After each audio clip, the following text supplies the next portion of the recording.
पावलांनी आम्हा वाळवंटी तुझी सावली गळा भेट घेण्या भीमेची निघाली तुझ्या नाम घोषात इंद्रायणी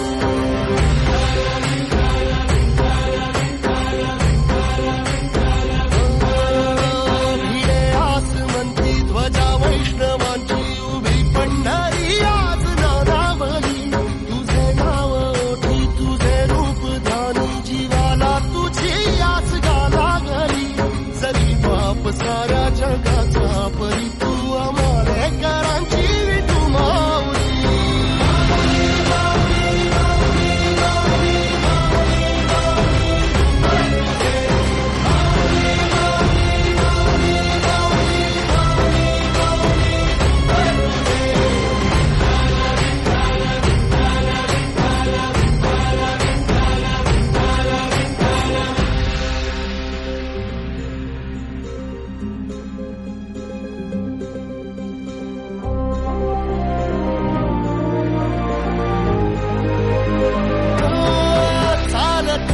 तुझी वाट रात्रंदिनी घेतला पावला निवसा